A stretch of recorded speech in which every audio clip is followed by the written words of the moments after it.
¿verdad?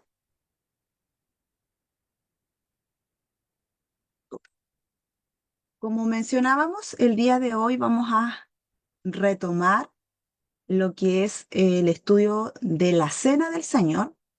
Estamos viendo hoy día la parte 2, la parte final ya de este estudio.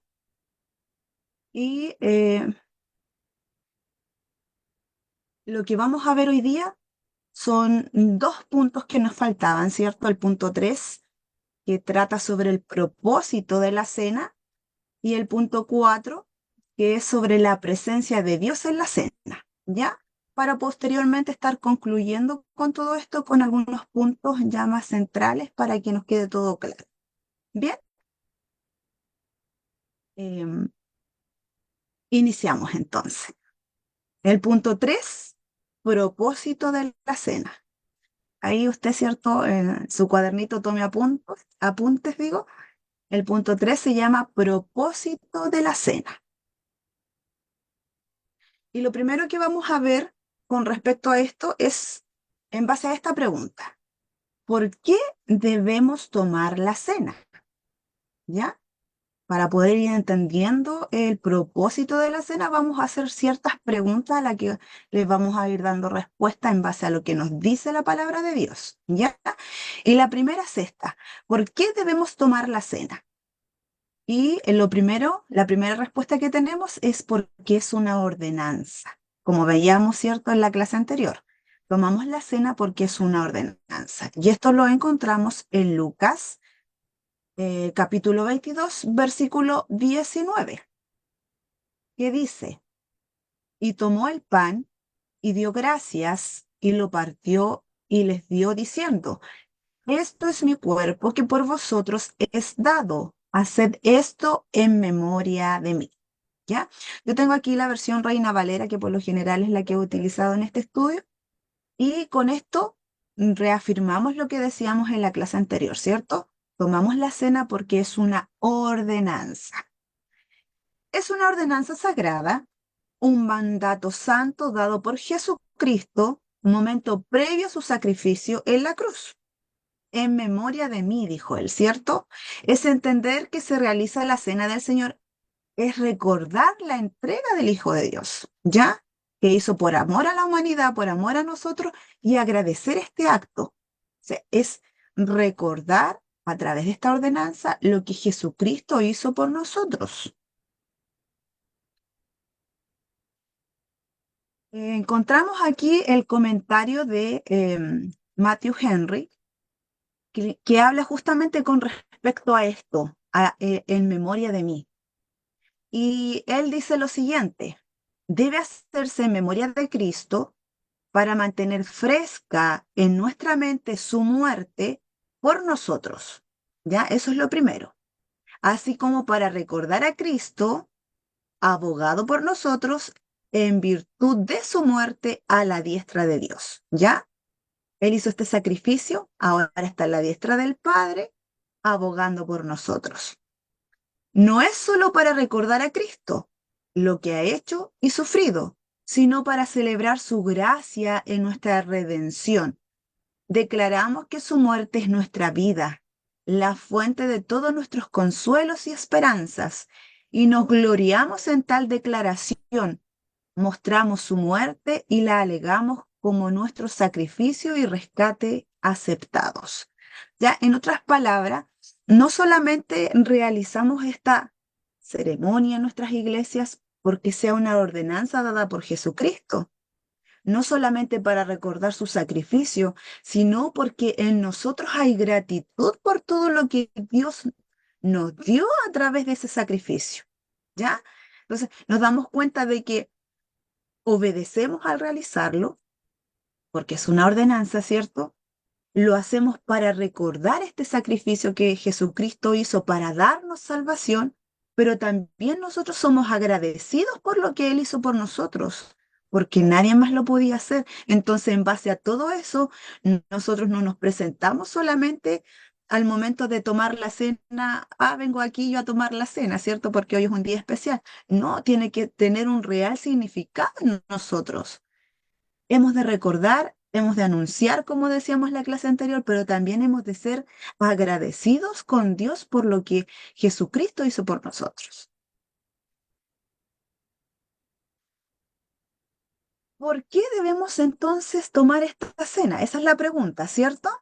Ya entendíamos que era porque es una ordenanza, pero también porque es un anuncio, ¿ya? Esta es otra respuesta de la misma pregunta, ¿ya?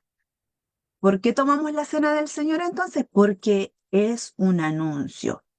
Y esta respuesta nos afirma Primera de Corintios, capítulo 11, versículo 26. Aquí voy a solicitar la ayuda de ustedes, ¿ya? Que alguien pueda buscar Primera de Corintios, capítulo 11, versículo 26, y pueda darle lectura. Si no, también puede leer lo que dice en pantalla. Amén. Así Dele- pues, todas las veces que comiereis este pan y bebiereis esta copa, la muerte del Señor anunciaréis hasta que Él venga. Muchas gracias, mi hermano. Aquí teníamos este versículo, ¿cierto? Que nos indicaba que es un anuncio. Por lo tanto, al tomar la cena, no solo recordamos el sacrificio de Jesús en la cruz, también anunciamos a otros que aquel que dio su vida para darnos la salvación volverá algún día, que regresará por su iglesia, que somos nosotros, ¿cierto? Y es por ello que bebemos el vino y comemos el pan en fe de que creemos en su promesa y le esperamos en esa misma fe, creyendo en que Él va a volver por nosotros, ¿ya? Entonces también es un anuncio. Ahora, para terminar ya de complementar la respuesta de esta pregunta, ¿por qué debemos tomar la cena? Otra respuesta también es porque es para la comunión, ¿ya? En primera instancia es una ordenanza, segunda instancia es un anuncio, pero también es para la comunión, ¿ya? Y para aquello vamos a buscar Primera de Corintios, capítulo 10, y vamos a dar lectura a los versículos 16 y 17. Alguien que me ayude, por favor, a leer aquí. Primera de Corintios, capítulo 10, versículos 16 y 17. Amén, amén. La copa de bendición que bendecimos no es la comunión de la sangre de Cristo. El pan que partimos no es la comunión del cuerpo de Cristo. 17 igual, pastora. Ya. Siendo uno solo el pan, nosotros, por ser muchos, somos un cuerpo, pues todos participamos de aquel mismo pan. Que el Señor le bendiga. Aquí estos versículos nos especifican, ¿cierto? Que no es la comunión del cuerpo de Cristo, dice la pregunta. Lo que hacemos también es para la comunión, no solamente entre nosotros como hermanos, sino nuestra comunión con Cristo. ¿Por qué razón? Es para comunión. Otro aspecto de la cena del Señor es la comunión. Debemos ser conscientes que al compartir de la cena, este es un momento de comunión con Cristo y con nuestros hermanos en la fe. La iglesia de Cristo es un cuerpo en la fe, ¿cierto? Y Jesucristo es la cabeza de este cuerpo. Uno somos con Él. Por lo tanto, esta cena también nos lleva a la comunión. La pregunta ahora es, ¿qué es tener comunión? Tener comunión viene del griego koinonia, ¿ya? Y esto significa participación, unión, relación, participación en lo común. De hecho, cuando nosotros tomamos la cena, esto es lo que tenemos en común, lo que estamos recordando, lo que estamos anunciando, cómo nos presentamos al tomar la cena, lo que estamos agradeciendo. Todo eso lo tenemos todos en común y estamos participando juntamente, ¿cierto?, con nuestros hermanos, y recordando que Jesucristo hizo este sacrificio por nosotros y que somos nosotros ahora su iglesia y que Él es la cabeza de la iglesia. Ahora, otra pregunta. ¿Quiénes toman la cena del Señor? Y recuerdo que también surgió una pregunta la clase pasada similar a esto, ¿cierto? ¿Quiénes toman la cena del Señor? Y aquí también tenemos varias respuestas. Y la primera de ellas es el cuerpo de Cristo. Como recién nos leía aquí la pastora en Primera de Corintios 10, versículos 16 y 17. La copa de bendición que bendecimos no es la comunión de la sangre de Cristo. El pan que partimos no es la comunión del cuerpo de Cristo. Siendo uno solo el pan, nosotros, con ser muchos, somos un cuerpo, pues todos participamos de aquel mismo pan. Por lo tanto, ¿quiénes toman la cena del Señor? El cuerpo de Cristo. Gálatas 3, 26 y 28. Aquí voy a solicitar la ayuda de ustedes, que alguien pueda buscar Gálatas 3 del versículo 26 al 28 y le pueda dar lectura. Amén. Amén. Pues todos sois hijos de Dios por la fe en Cristo Jesús, porque todos los que habéis sido bautizados en Cristo, de Cristo estáis revestidos. No hay judío ni griego, no hay esclavo ni libre, no hay varón ni mujer, porque todos vosotros sois uno en Cristo Jesús. Amén. Este versículo, ¿cierto?, confirma nuevamente lo que señalaba el versículo anterior. Por lo tanto, nos reconocemos como el cuerpo de Cristo. Al aceptarle a Él en nuestras vidas por medio de la fe en Cristo, soy hijo de Dios, soy un creyente, una creyente, ¿cierto? Y parte del cuerpo, parte de su cuerpo. Recordemos que Cristo es la cabeza y nosotros somos parte de este cuerpo. Y como decía el versículo de Gálatas, aquí no nos diferencia si nosotros somos judíos, somos gentiles. Aquí lo que nos hace parte de este cuerpo es que somos hijos de Dios. Ahora surgen aquí unas preguntas. ¿Tengo que estar bautizado para ser parte del cuerpo de Cristo? Y esta es una pregunta que tal vez muchos nos hacemos, ¿cierto? ¿Tengo que estar bautizado para ser parte del cuerpo de Cristo? Se señala en el estudio anterior a este, que era el bautismo en agua, ¿cierto?, que el inicio de nuestra vida cristiana era realizar esta ordenanza.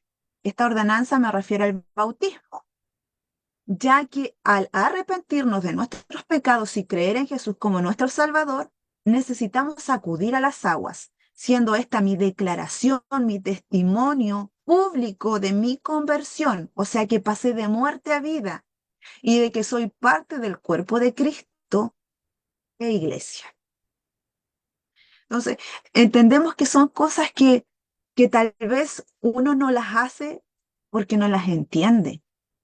Cuando hablábamos con nuestro pastor Basulto preparando esto, le decía, y llegábamos a la misma conclusión, a veces hay hermanos que les cuesta tomar la decisión de bautizarse, y es porque tal vez no han entendido el significado de lo que es el bautismo. ¿Ya? Pero es algo que en la iglesia primitiva era automático. Ellos aceptaban a Dios y al segundo instante ya ellos querían ser bautizados, porque era su testimonio y eso a nosotros nos hace dar un testimonio público, ¿cierto? De que somos parte de la iglesia, que somos parte del cuerpo de Cristo. Por lo tanto, nosotros entendemos que sí, aceptamos a Dios en nuestras vidas, pero hacemos todo esto para dar testimonio de que no solamente hemos venido a Cristo para arrepentirnos y que tal vez después nos vayamos, ¿cierto? Porque al final nuestro arrepentimiento no ha sido genuino. Entendemos que vamos haciendo todo lo que Dios nos va diciendo porque realmente queremos ser parte de su cuerpo. ¿Desde qué edad se puede tomar la cena? Esta era otra pregunta que surgió, ¿cierto?, en base a lo mismo. En la Biblia no se especifica una edad determinada para tomar la cena. Lo que sí es fundamental es ser un creyente de Cristo. Eso sí, quienes toman la cena son los creyentes, los hijos de Dios. ¿Ya? No se especifica en la palabra desde qué edad tomamos la cena, ¿cierto? Pero sí que tenemos que ser creyentes. conscientes de lo que significa tomar la cena y de mis acciones al hacerlo. Ya vamos a entender más adelante en otros versículos por qué hablamos de acciones, por qué hablamos de condición, por qué hablamos de ser conscientes. Porque tomar la cena no es solamente beber el vino que nos entrega el pastor, no es comernos el pedacito de pan que se nos entregó, no. Esto es mucho más profundo, es algo sagrado y como tal hemos de nosotros tener esta conciencia, hemos de consagrarnos a ese momento y nosotros también, como aprenderemos más adelante, hemos de examinarnos. ¿Ya?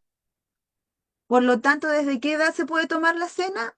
En la Biblia no está especificado, pero uno también tiene que tener cierto criterio al momento de determinarlo, ¿cierto? Los creyentes toman la cena, eso tiene que quedar claro. Y otra pregunta que surgió fue, ¿un niño que es hijo de miembros activos de la iglesia puede tomar la cena aunque aún no haya sido bautizado? Y aquí nuevamente apelamos, ¿cierto?, al criterio. Dice, por una parte, un menor de edad, ya sea de padres creyentes o no suele tener conciencia de pecado. Y esto es importante. En él o ella no ha existido arrepentimiento de estos y por consiguiente no ha ido a las aguas. Ellos tienen que ser conscientes de este arrepentimiento, de por qué nosotros venimos a Cristo, por qué nosotros hacemos declaración pública de que somos parte de su cuerpo, por qué necesitamos la salvación en nuestras vidas. Ellos no entienden todavía eso. Por otra parte, la Biblia tampoco especifica sobre esto, por lo que la determinación de realizarlo o no, los padres y en el pastor, como líder espiritual de los padres. Ellos, en base al criterio, sabrán de qué forma incluir al niño o niña en esta ceremonia. Tal vez el niño va a tener cierto interés por querer tomar la cena, pero hay que educarlo desde pequeño. Y en cierta manera también se le puede tal vez dar una tarea dentro de esta ceremonia, ¿cierto? Para que él vaya aprendiendo de a poco y vaya tomando conciencia de lo que hacen los hermanos adultos, ¿ya? Pero como decíamos aquí, esto va en base al criterio que tiene en esta instancia, sería, ¿cierto?, el pastor de la iglesia, el líder espiritual y también a sus padres.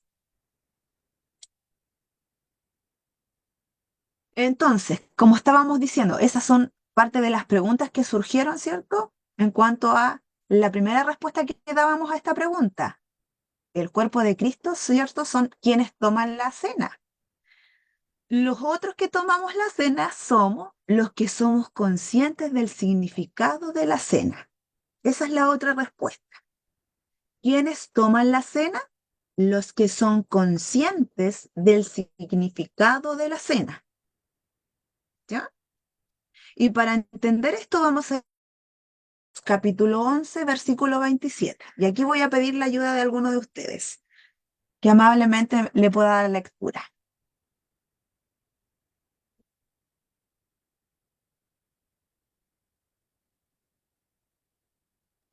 ¿Alguien lo encontró? Primera de Corintios, capítulo 11, versículo 27.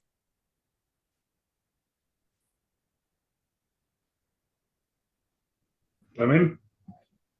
Pastor, dele lectura. De manera que cualquiera que comiere este pan o bebiere esta copa del Señor indignamente será culpado del cuerpo y la sangre del Señor. Muchas gracias. De manera que cualquiera que comiera este pan o bebiera esta copa del Señor indignamente. Y aquí necesitamos, ¿cierto?, a veces entender qué significa esto, comer de forma indigna. Para poder entenderlo un poquito mejor, ya también busqué la traducción del lenguaje actual, los mismos versículos.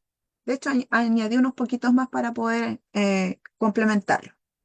En Primera de Corintios, capítulo 11, del versículo 27 al 29, en la traducción del lenguaje actual dice, Por eso, si una persona come del pan o bebe de la copa del Señor Jesucristo sin darle la debida importancia, peca en contra del cuerpo y de la sangre de Jesucristo. Por lo tanto, antes de comer del pan y beber de la copa, cada uno debe preguntarse si está actuando bien o mal, porque Dios va a castigar al que coma del pan y beba de la copa sin darse cuenta de que se trata del cuerpo de Cristo. Y el versículo 29, uy, ¿cierto? Cualquiera diría, ahora me asusté un poquito, pero es porque esto es importante. Por lo tanto, tenemos que darle la importancia en nuestras vidas que se merece. Dice que tenemos que darle la importancia, que no es solamente comer el pan, no es solamente beber el vino. Esto tiene importancia en nuestras vidas. Por lo tanto, cuando hablamos de hacer algo indignamente, estamos diciendo, cuando realizamos la cena del Señor, tenemos que ser conscientes de lo que significa comer el pan y beber el vino. Esto demanda ser conscientes de la obra gloriosa de Jesús en la cruz. Tomar la cena a la ligera es cuando nos volvemos en hijos de Dios indignos, ya que indignamente, como se señalan en estos versículos, ¿cierto? Es no discernir lo que estamos haciendo, no es entender lo que estamos haciendo. Si bien es cierto, nadie es digno delante de Dios, solo lo somos por Cristo cuando creemos verdaderamente en Él. Por esta razón, la cena es solo para creyentes y no deben participar incrédulos, porque nosotros entendemos lo que significa comer el pan, beber el vino y lo que significó para Jesucristo, ¿cierto? En ese sacrificio que Él hizo y lo que significa ahora para nosotros, porque hemos recibido la salvación. Por lo tanto, tenemos que ser conscientes. No podemos tomar esto a la ligera.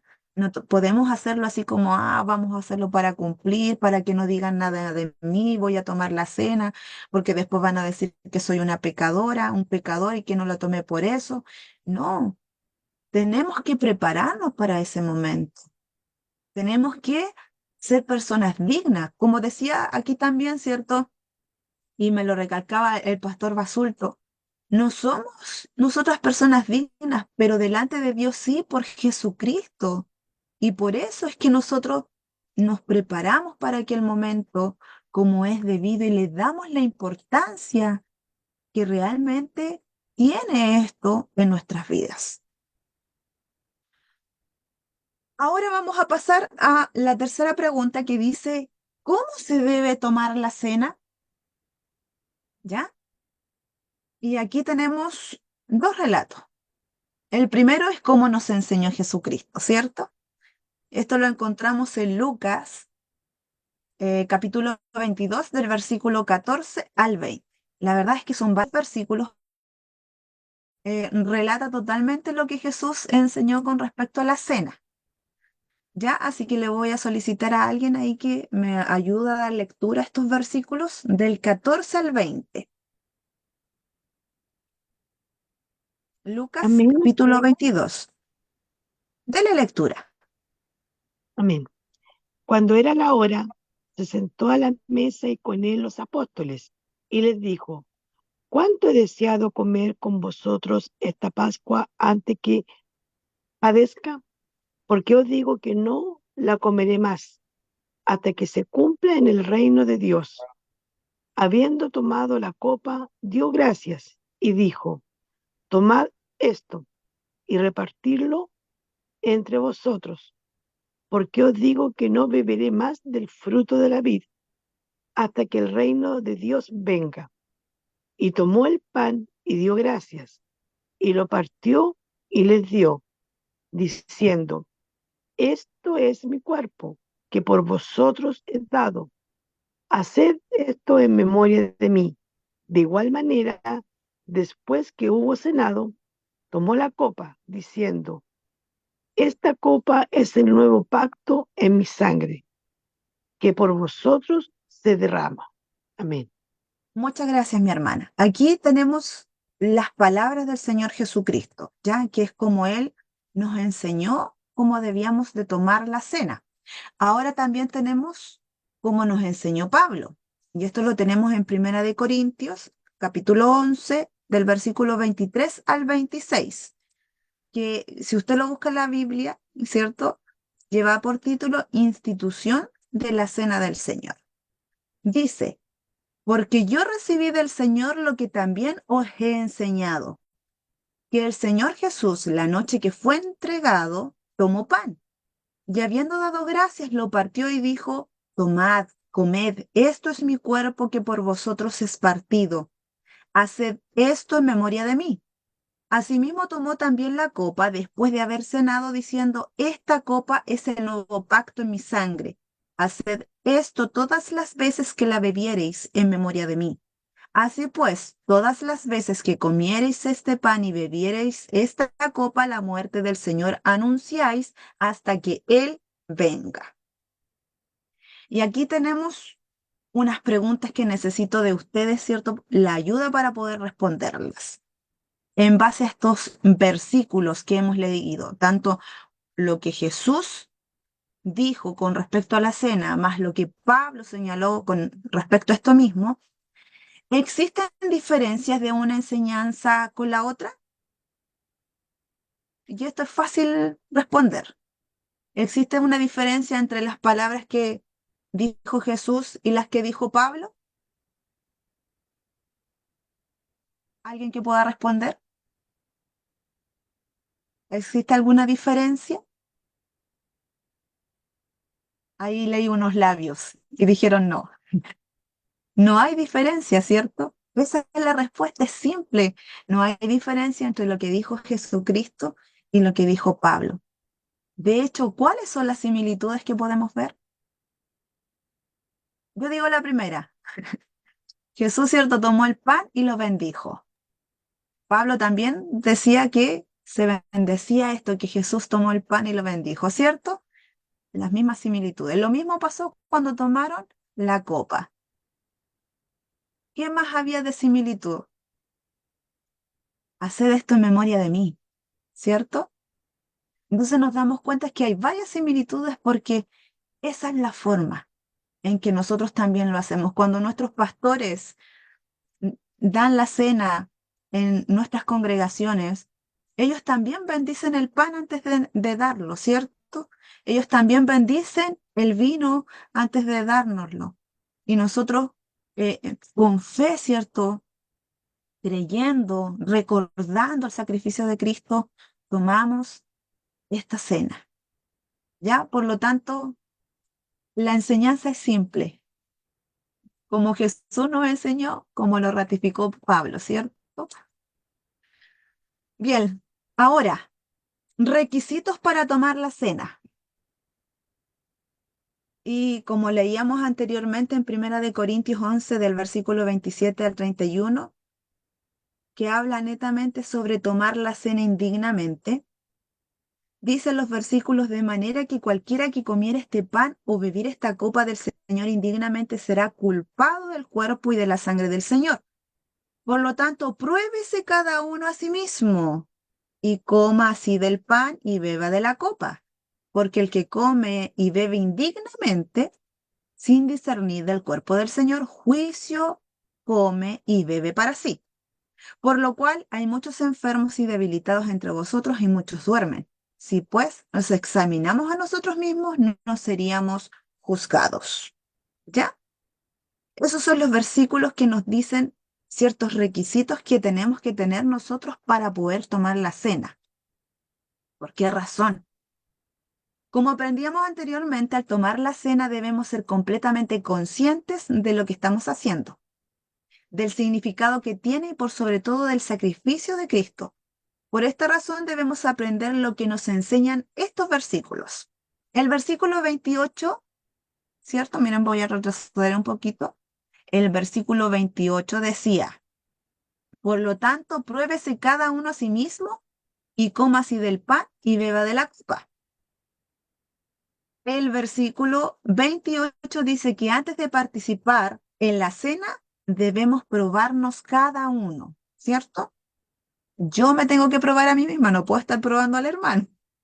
No puedo estar ahí determinando si el hermano es digno o no de tomar la cena. No, yo tengo que hacerlo conmigo misma. Cada uno tiene que hacerlo consigo mismo. Para usted, ¿qué significa esta acción de probarse a sí mismo? Bueno, la respuesta está en pantalla, pero no sé si alguien quiere decir con respecto a esto algo.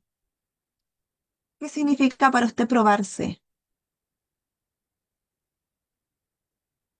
Como lo señalamos aquí, es analizarnos, escudriñarnos, evaluar nuestra condición y arrepentirnos de nuestro pecado. ¿Ya? Eso es escudriñarnos. El arrepentimiento será lo que hará dignos, ya que Jesucristo será quien nos otorgará esta condición a través de su perdón. Por eso no es llegar y tomar la cena. Hemos de escudriñarnos, hemos de venir a Cristo, de pedir su perdón, ¿cierto? Y Él nos va a hacer digno al momento de tomar la cena, porque vamos a ser conscientes de lo que estamos haciendo.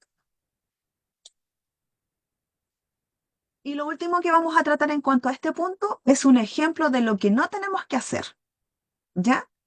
Y aquí vamos a dar lectura a 1 Corintios capítulo 11, del versículo 20 al 22, y tengo aquí yo en pantalla la versión Reina Valera y la traducción del lenguaje actual, ¿ya? En Reina Valera, esto lleva por título Abusos en la Cena del Señor, que dice: cuando pues os reunís, vosotros, esto no es comer la cena del Señor, porque al comer cada uno se adelanta a tomar su propia cena, y uno tiene hambre y otro se embriaga. Pues ¿qué? ¿No tenéis casa en que comáis y bebáis, o menospreciáis la iglesia de Dios y avergonzáis a los que no tienen nada? ¿Qué os diré? ¿Os alabaré? En esto no os alabo. ¿Ya? Eso eran palabras de Pablo. Ahora vamos a ir a la traducción del lenguaje actual. Dice: según entiendo, cuando ustedes se reúnen, cada uno se apura a comer su propia comida y no espera a los demás. Así resulta que algunos se quedan con hambre, mientras que otros se emborrachan. Y eso ya no es participar en la cena del Señor. Más bien, eso es una falta de respeto a la iglesia de Dios y es poner en vergüenza a los pobres. Si lo que quieren es comer y emborracharse, mejor quédense en sus casas. O esperan, o esperan acaso que los felicite, pues no hay razón para felicitarlos. ¿Ya? En base a esto que hemos leído, vamos a analizar ahora rápidamente, mis hermanos. Y necesito aquí ya la colaboración de ustedes. ¿Qué está pasando con la iglesia? Y era fácil porque lo señalaban los versículos. ¿Qué estaba pasando con ellos? ¿Alguien que pueda encender el micrófono ahí y ayudarme a responder? ¿Qué estaba pasando con la iglesia en ese momento en que se leyeron los versículos? Se estaban emborrachando. Estaban emborrachando, ¿cierto? Muy bien. Estaban comiendo de más. Perdió el sentido espiritual. Muy bien. Ellos se fueron ¿Cierto? solamente por el alimento. Exacto. Entonces ellos perdieron el enfoque de lo que estaban haciendo y se fueron, como dice acá nuestro pastor, por los alimentos. Comieron y bebieron de más. ¿Cómo están tomando la cena del Señor? Para nada digno, ¿cierto? No le estaban tomando el peso, no estaban siendo conscientes de lo que estaban haciendo. O sea, claramente es un ejemplo de lo que no hay que hacer. ¿Dónde está el mal? ¿El mal hacer de ellos? Y esto sí que es fácil. ¿Dónde estaba el mal que ellos estaban haciendo? Más allá de lo que comían y bebían. ¿Alguien?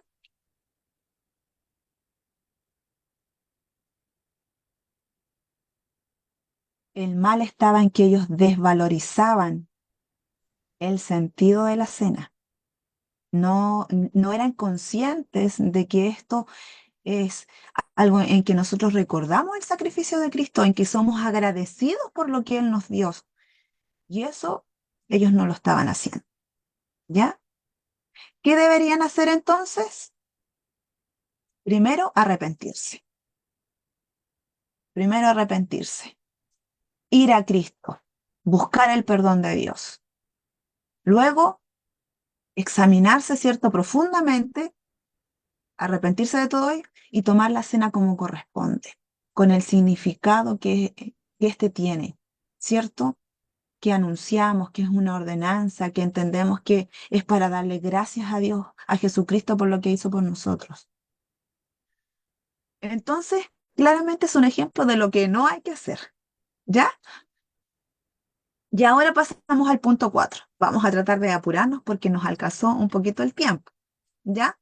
Pero este es el último punto que vamos a ver hoy día, que tiene que ver con la presencia de Dios en la cena. Y vamos a ver aquí primero la postura de la Iglesia Católica, ¿ya?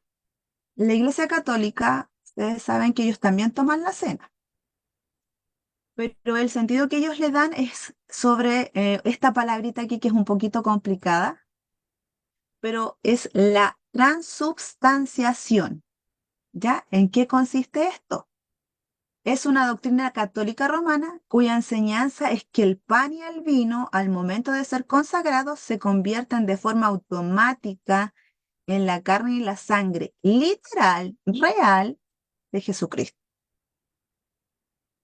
O sea, en el pan y en el vino está Cristo, ¿ya? Eso, a esa doctrina ellos le llaman la transubstanciación.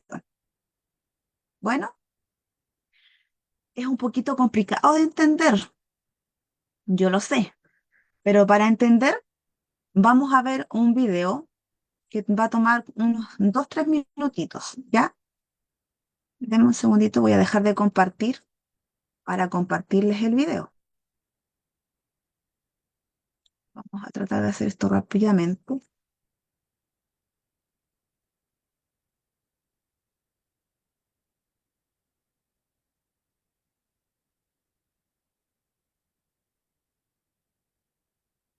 Si tengo el video. Denme un segundo.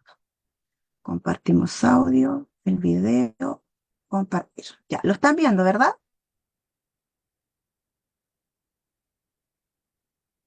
Ya. Porque vamos a ver del minuto 8:47 al 11:40.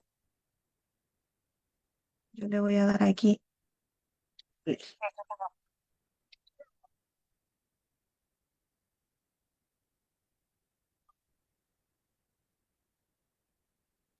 No se escucha mi hermana Marisa.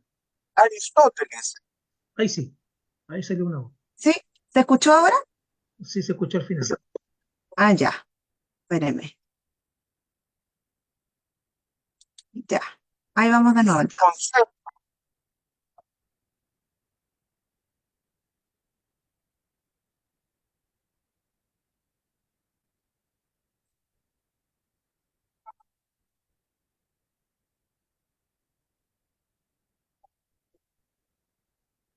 No, no se escucha nada, mi hermana Marisa. Por lo menos acá no se escucha.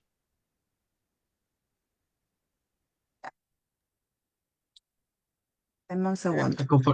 Al compartir pantalla, hermana, de ponerle la opción de compartir audio de mi Sí, computadora. de hecho lo hice. Le puse compartir audio. Entonces por eso me parece extraño que no se esté escuchando.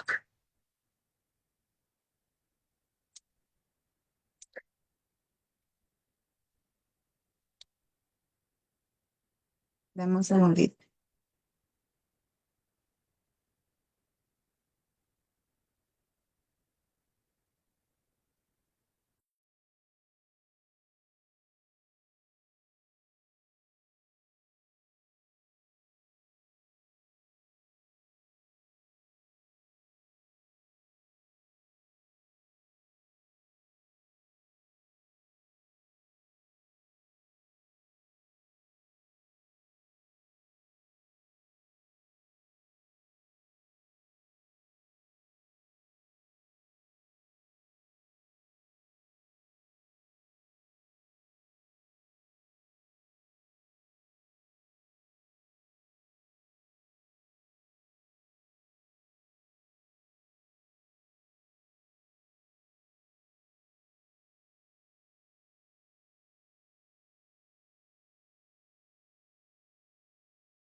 No se escucha, hermana Marisa.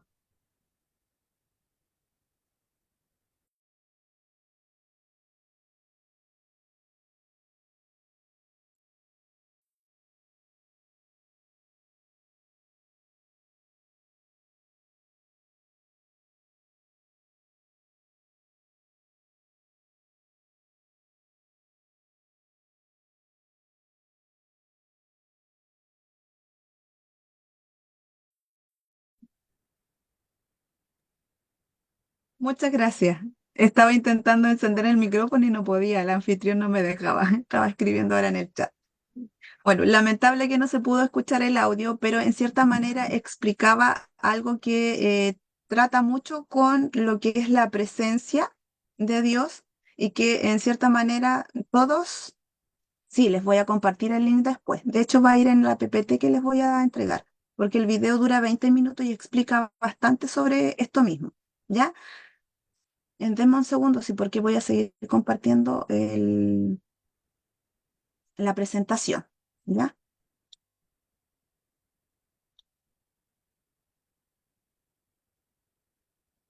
Ya, ahí sí volvemos a la presentación.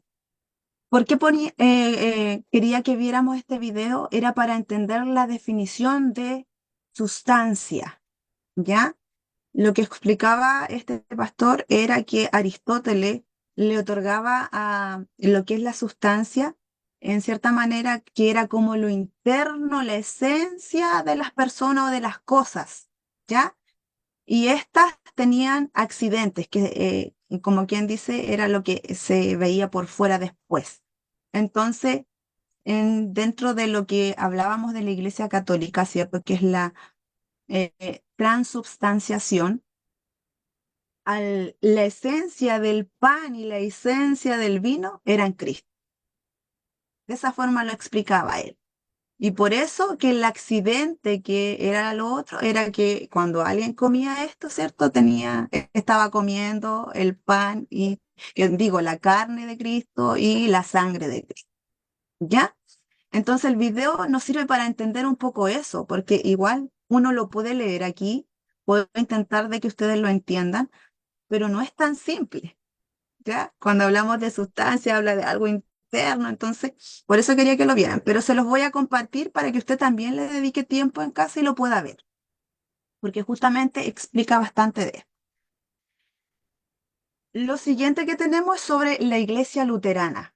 Ellos también tienen una mirada con respecto a la forma o modo en que está la presencia de Dios al momento de tomar la cena. Ya eso es lo que estamos viendo, la forma o el modo en que Jesucristo en específico está presente. Para la Iglesia Católica, Jesucristo está literal en el pan y en el vino. Bueno, para la Iglesia Luterana es costumbre llamar a la posición luterana la consubstanciación. Recuerden que Lutero conocía bastante de la Iglesia Católica, por lo tanto él trae esta otra mirada, porque él dice que la sustancia del cuerpo y la sangre de Cristo están presentes con la sustancia del pan y del vino, invisiblemente. Ya esa es la diferencia. Por eso es que él no le puso este nombrecito a esta doctrina, ¿cierto? Sobre la consustanciación, ya a diferencia de la Iglesia Católica, ¿ya? Él decía que el cuerpo de Cristo, la sangre de Cristo estaban presentes en la sustancia del pan y del vino, pero de forma invisible. Bien, y como les decía, en la Iglesia Luterana quien marcaba fuertemente esto era Lutero. La posición de Lutero era que la presencia de Cristo no sustituía la presencia del pan y del vino, sino que era agregada al pan y al vino. Sostenía que el cuerpo y la sangre de Cristo de algún modo estaban presentes en y bajo los elementos del pan y del vino. Pero resulta claro que Lutero insistió sobre la presencia sustancial y físicamente real de Cristo en la cena del Señor. Esto porque adoptó la doctrina de la comunicación de los atributos, por los cuales los atributos divinos de la omnipresencia eran comunicados a la naturaleza humana de Jesús, haciendo posible que su cuerpo y su sangre estuviesen presentes en más de un lugar al mismo tiempo. sea, para Lutero, él habla sobre la doctrina de la comunicación de los atributos. Él dice que Jesucristo, al ser humano, él también tenía el poder de ser omnipresente porque su naturaleza divina se comunicaba con su naturaleza humana, ¿ya? Y en base a eso, él decía que el pan, o más bien Jesucristo, estaba presente con el pan y el vino. También tenemos la mirada de la iglesia anabaptista, ¿ya? Y para ellos la forma o modo en que la presencia de Dios estaba presente en la cena, la reducían solamente a una ceremonia, ¿ya? Solo una ceremonia. Y esa era la mirada que ellos tenían. Y la otra mirada que tenemos sobre la iglesia reformada, ¿ya? Aquí tenemos dos nombres que nos van a ayudar a entender la visión de la iglesia reformada. El primero que tenemos aquí es Zwinglio. Es un poco complicado su apellido, ¿ya? Porque, si no me equivoco, alemán. Lo investigué, pero olvidé su nacionalidad. ¿Qué decía él? Argumentó que el cuerpo de Cristo no está presente en su sustancia, ¿ya? En lo esencial, real en la cena del Señor. La cena es solo una conmemoración y la presencia de Cristo no es distinta a su presencia normal por medio del Espíritu Santo. También argumentó que las palabras "este es mi cuerpo" realmente significan "esto representa mi cuerpo", ¿ya? Él decía que la presencia real de Cristo no estaba al momento de tomar la cena, ¿ya? Sino que eh, al momento de decir las palabras "esto es mi cuerpo", significaban "esto representa mi cuerpo". Estamos hablando de los elementos, ¿cierto? Del pan y del vino. Tenemos también a Calvino, ¿ya? Estos también eran líderes de la Iglesia Reformada y Calvino decía, este utilizó el término sustancial de dos maneras diferentes. Cuando se dirigía a los católicos y a los luteranos, utilizaba el término sustancial para significar físico.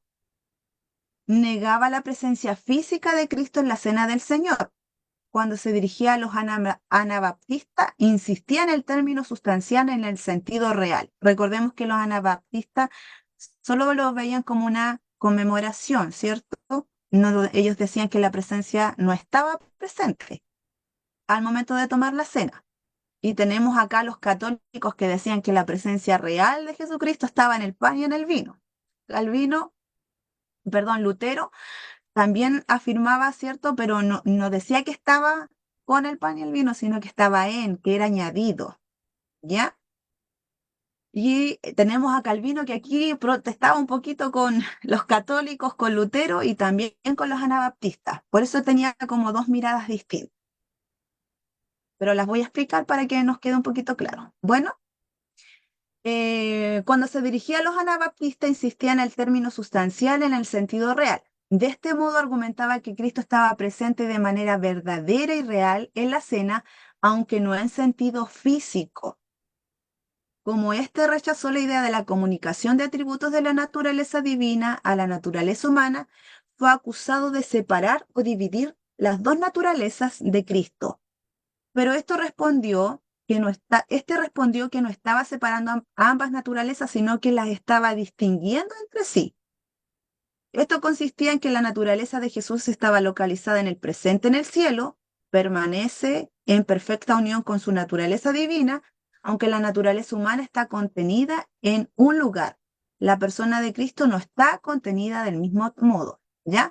Lo que decía en cierta manera Calvino, lo explica acá con la imagen que puse, es que Jesús tiene la naturaleza humana y la naturaleza divina, ¿ya? La naturaleza humana está a la diestra del Padre y la naturaleza divina está presente con nosotros.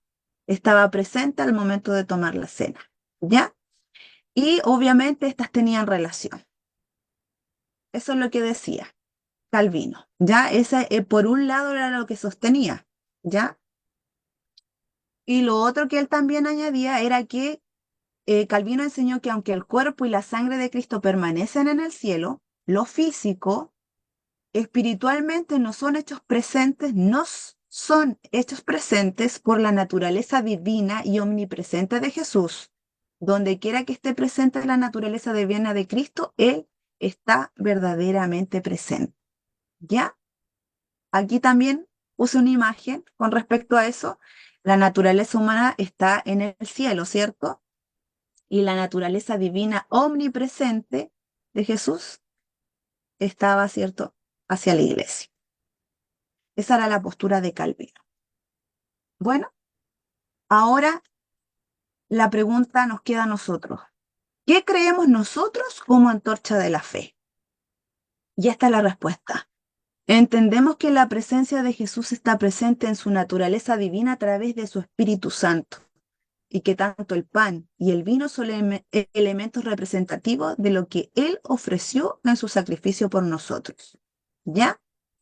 Eso es lo que nosotros entendemos, no como los católicos que ellos decían que el pan que comíamos y la sangre eran literal el cuerpo de Cristo y la sangre de Cristo.